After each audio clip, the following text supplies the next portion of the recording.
ব্লগটা স্টার্ট করছি মাছ বাজার থেকে। তো আজকে আমাদের বাড়িতে মেনু হচ্ছে চিংড়ি মাছের মালাইকারি। তো এই চিংড়িগুলো ভালো দেখতে পেলাম, তাই এই চিংড়িগুলো নিয়ে রুমে যাব। তারপরে ওকে বলেছি আজকে ভালো করে চিংড়ির মালাইকারি করে খাওয়াতে। Hello, good morning, welcome to এমবমি ব্লগস। শুভ সকাল সকলকে। আশা করি সবাই ভালো আছে যারা আমার ভিডিওটা দেখছো, আর আমরাও ভালো আছি।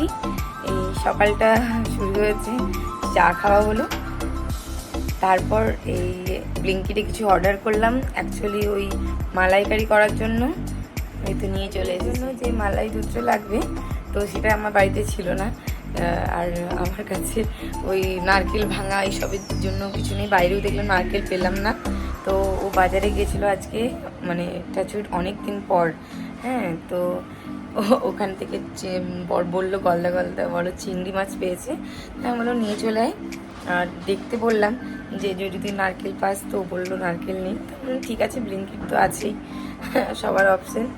ব্লিঙ্কিটে অর্ডার করে দিলাম, এখন চলে এসেছি। এই রান্না করব, আর আজকে দুরকম রান্না করতে হবে। আমার আজকে ইভিনিং ডিউটি, তো রাতের জন্য একটা কিছু রান্না করতে হবে। ডিউটি করছিলেন,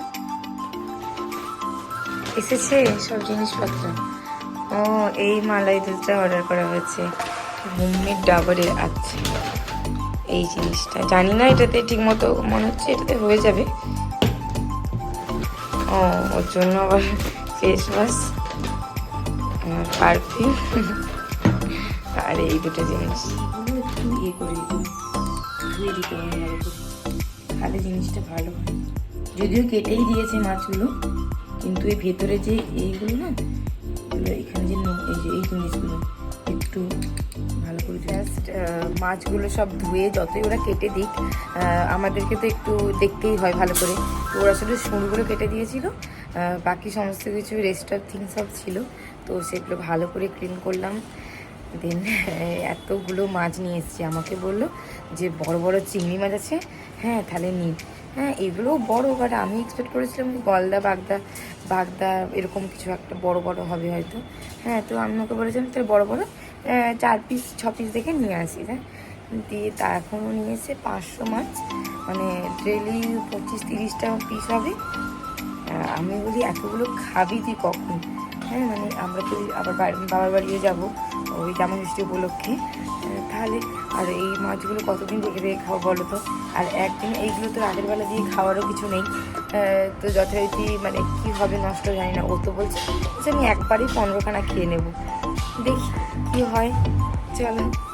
চিংড়ি মাছের মালাইকারি বাঙালির খুব পরিচিত খাবার। তো ঘরোয়া চিংড়ির মালাইকারি প্রায় সবার বাড়িতেই হয়ে থাকে। তো আমাদের ওই মাছটাকে এখন হলুদ নুন দিয়ে মাখানো হচ্ছে, তো এরপরেই এটাকে ভাজা শুরু হবে।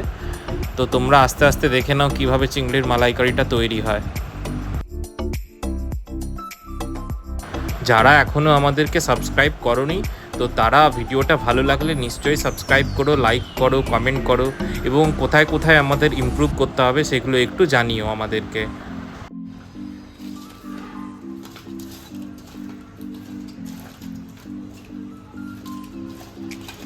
মাছগুলোকে ভালোভাবে মশলার সাথে মাখিয়ে নিয়ে এগুলোকে একটু ডিপ ফ্রাই করে নিতে হবে।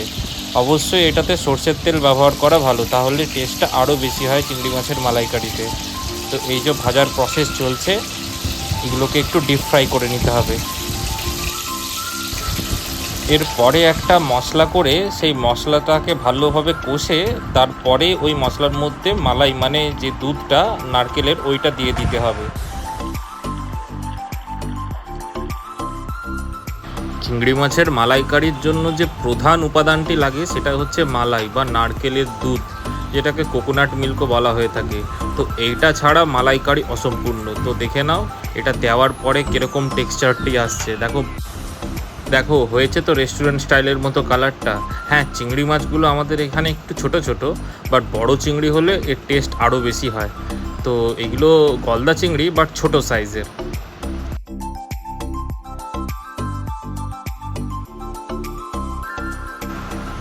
আমাদের চিংড়ি মাছের মালাইকারি রেডি। তো দুপুরে এটা দিয়ে আমরা লাঞ্চ করব। ওর ডিউটি আছে, খেয়ে বেরিয়ে যাবে, আর এটা দিয়েই লাঞ্চ করব আমরা।